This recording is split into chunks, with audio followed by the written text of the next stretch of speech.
Hello friends, स्वागत है आपके वंडरफुल चैनल फ्यूचर फार्मा में। तो आज की इस वीडियो में बेसिकली देखने वाले हैं फार्मास्यूटिकल ऑर्गेनिक केमिस्ट्री जो हमारा सब्जेक्ट है उसकी यूनिट नंबर 4 में जो हमारे स्ट्रक्चर एंड यूजेस टॉपिक दिया गया है, तो उसके बारे में इस वीडियो में बेसिकली डिटेल में बात करेंगे, जो कि वी फॉर्म थर्ड सेमेस्टर की हमारी। तो वीडियो को स्टार्ट करते हैं बिना टाइम वेस्ट हुए, देखते हैं एक वन बाई वन।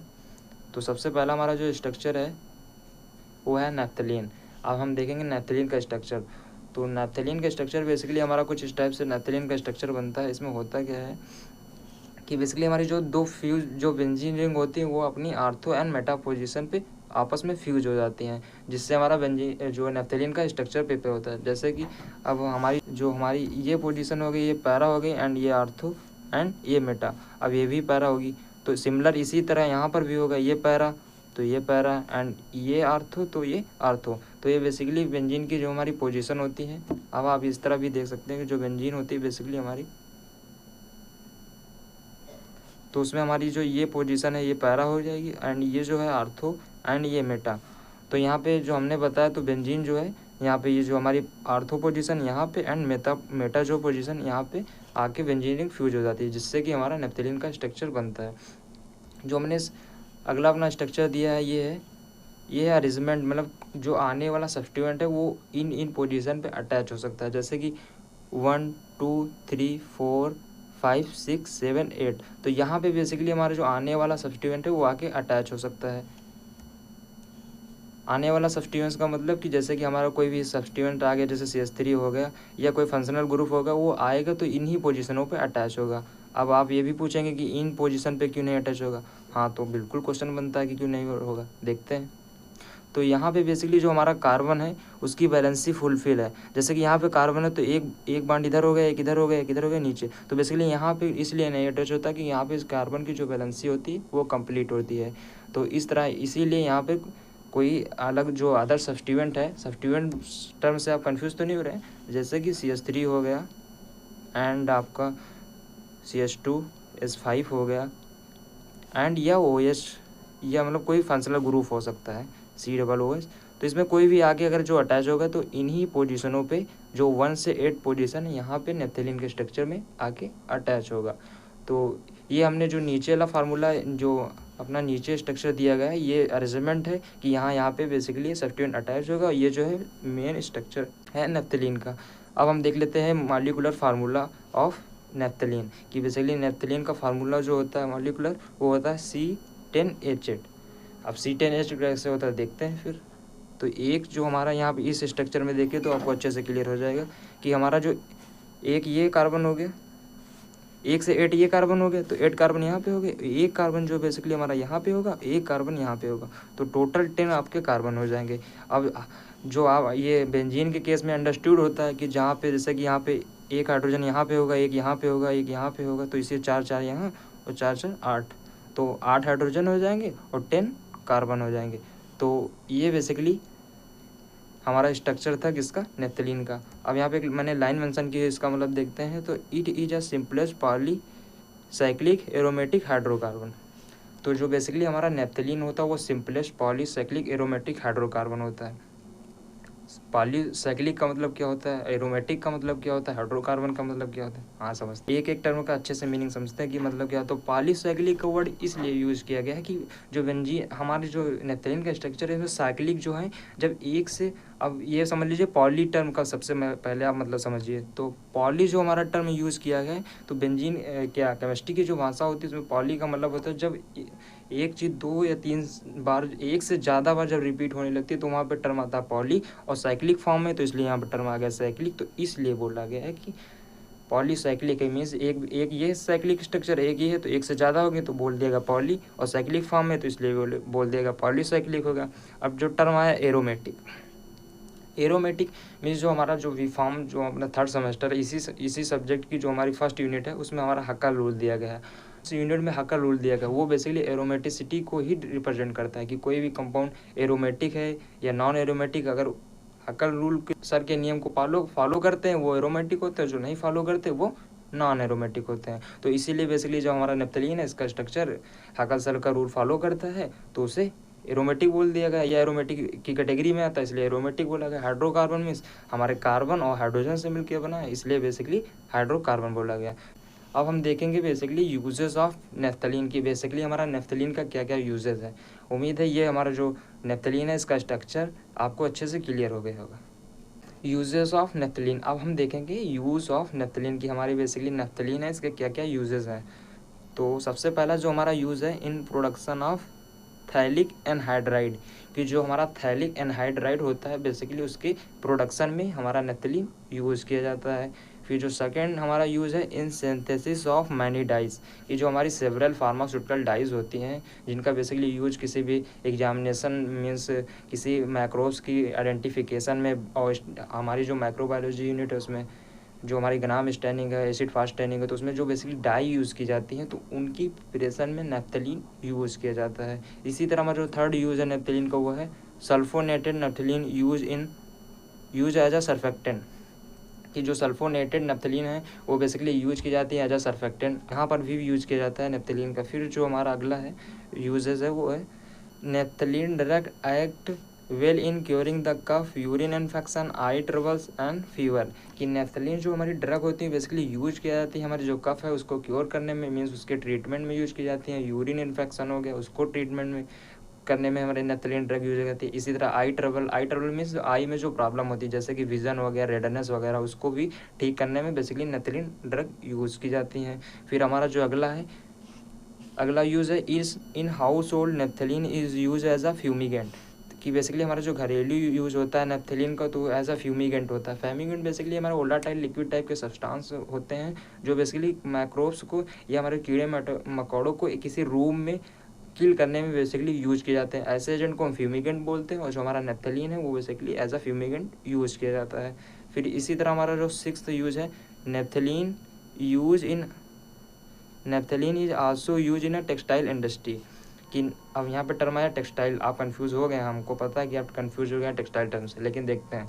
तो नेफ्थलीन जो है बेसिकली यूज किया जाता है टेक्सटाइल इंडस्ट्री में। टेक्सटाइल का मीन्स जो हमारे कपड़े वगैरह जो बनाने वाली फैक्ट्रियाँ होती हैं उनको टेक्सटाइल इंडस्ट्री बोलते हैं। मीन्स टेक्सटाइल का मतलब समझ लीजिए, तो इंडस्ट्री का मतलब तो आपको पता है। तो टेक्सटाइल जहाँ पे हमारे कपड़े वगैरह बनते हैं तो वहाँ पे बेसिकली नेफ्थलीन यूज़ किया जाता है। इसी तरह हमारा जो सेवन्थ नंबर यूज है it is also use to make the mouth wash. अब माउथ वॉश क्या होती हैं, जैसे कि आप ये इस वीडियो की स्क्रीन में देख पा रहे हैं माउथ वॉश, तो ये बेसिकली हमारी माउथ वॉश होती है, थोड़ा हल्का सुगंध टाइप की होती हैं जहाँ पे हमारा लिक्विड वगैरह स्टोर होता है, या इसका यूज बेसिकली हमारे डिसइंफेक्टेंट की तरह किया जाता है, कि माइक्रोब्स को बेसिकली किल करने के लिए यूज किया जाता है, वो भी नॉन लिविंग सरफेस पे। नॉन लिविंग मीन्स ऐसी सरफेस जो केमिकली इनर्ट होती है, वहाँ पे बेसिकली माउथ वॉश यूज़ की जाती हैं। तो आई होप वीडियो आपको पसंद आ रही होगी, आपके सारे डाउट क्लियर हो रहे होंगे, तो वीडियो को लाइक ज़रूर कर दीजिएगा। और आपके कोई अगर इस यूजेस नेफ्थलीन के यूजेस में कोई डाउट है तो कमेंट में हमें ज़रूर बताइएगा। फिर हम आगे फर्दर जो हमारा सेकेंड है वो है फिनेप्थलीन स्ट्रक्चर, अब वो रिप्रेजेंट करती हैं।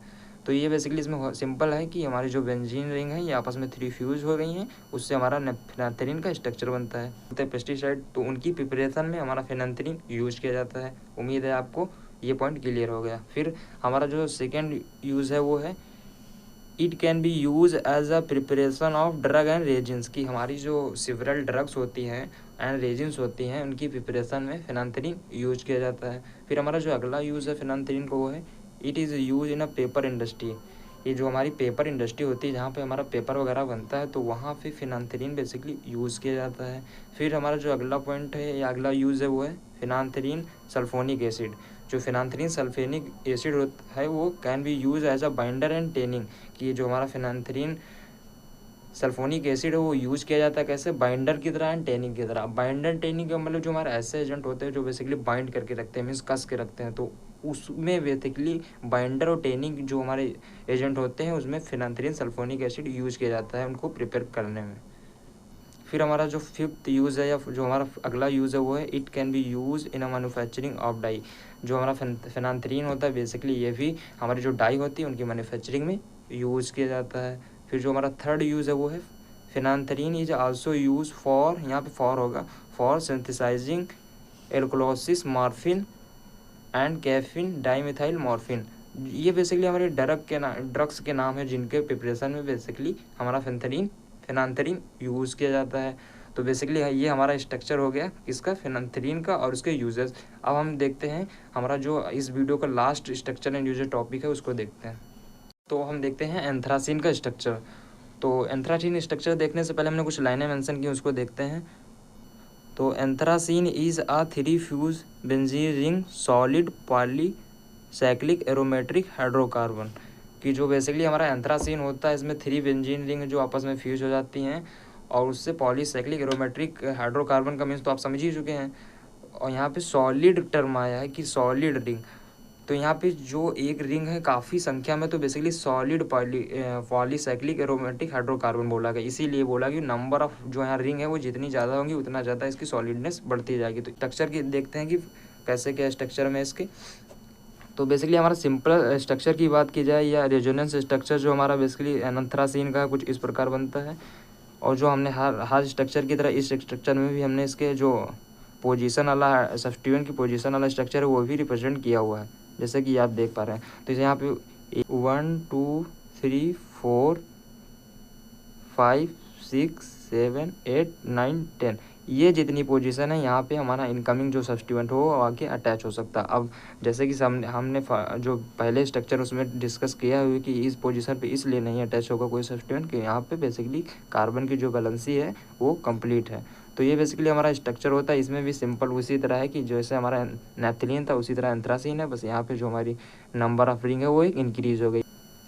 यहाँ पर भी वही होता है कि जहाँ आर्थो एंड मेटा पोजीशन पे बेसिकली हमारी 3 बेंजीन रिंग आपस में फ्यूज हो जाती हैं, जिससे कि हमारा एंथ्रासीन का स्ट्रक्चर बनता है। अब हम देखेंगे मॉलिक्यूलर फार्मूला ऑफ एंथ्रासीन। तो मॉलिक्यूलर फार्मूला एंथ्रासीन का सिमिलर जैसे हमारा फेंथरीन होता है उसी तरह होता है, C14H10। यही फार्मूला हमारा फेनांथरीन का था, बस वहाँ जो बेसिकली बेंजीन रिंग का वो अरेंजमेंट थोड़ा चेंज होता है। यहाँ पे एक स्ट्रेट लाइन में बेसिकली हमारी जो बेंजीन रिंग है आपस में फ्यूज होती हैं। तो ये हमारा जो बेसिकली सिंपल स्ट्रक्चर था एंड उसका मॉलिक्यूलर फार्मूला, उसके कुछ बेसिक इंट्रोडक्शन थे। अब एंड में हम देखेंगे कि यूज़ ऑफ एंथ्रासीन की, बेसिकली हमारा जो एंथ्रासीन कंपाउंड जो है इसके क्या क्या यूजेस हैं उसको देखते हैं। तो सबसे पहला हमारा जो यूज़ है एंथ्रासीन का, it is use as a preservative. अब मैंने यहाँ लाइन यूज़ की है प्रिजर्वेटिव। सबसे पहले आप इसका मतलब समझिए कि प्रिजर्वेटिव का मतलब क्या होता है। तो प्रिजर्वेटिव का मतलब ऐसे सब्सटेंस जो बेसिकली हमारी माइक्रो ऑर्गेनिज्म की ग्रोथ को रोकते हैं उन्हें बोलते हैं प्रिजर्वेटिव। अब वुड प्रिजर्वेटिव बोला गया तो मीन्स वुड में जो हमारे माइक्रोब्स होते हैं जो उनको, जैसे हमारी वुड होती है वो घुनने लगती है ना, घुन टाइप का लगने लगता है, वो जो उनकी पोलरिटी है वो कमज़ोर हो जाती है माइक्रोब की वजह से। तो बेसिकली उनको रोकने के लिए हमारा एंथ्रासीन जो है यूज़ किया जाता है। तो इसीलिए यहाँ पे लाइन यूज़ की गई है, it is use as a wood preservative, की वुड जो हमारी लकड़ियाँ वगैरह होती हैं उसमें माइक्रोब्स की ग्रोथ को स्टॉप करने के लिए बेसिकली हमारा एंथ्रासीन यूज़ किया जाता है।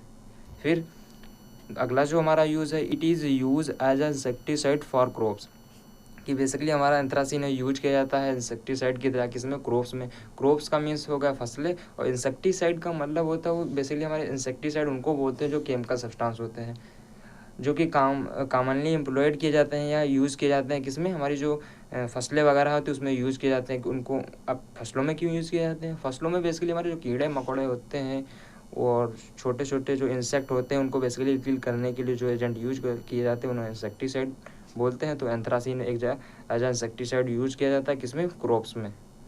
फिर anthraquinone which is use as a precursor of dye, की जो बेसिकली एंथ्राक्विनोन है वो हमारा यूज किया जाता है एज अ प्रिकॉसर किसमें, डाइज में। अब हमने यूज़ आपको एंथ्रासीन का बता रहे तो यहाँ पे आया एंथ्राक्विनोन, इसका मतलब क्या है, अरे वो एंथ्राक्विनोन जो है बेसिकली हमारा एंथ्रासीन का जो है डेरिवेटिव है, इसलिए एंथ्राक्विनोन बेसिकली यूज़ किया जाता है एज ए प्रिकॉसर ऑफ डाई।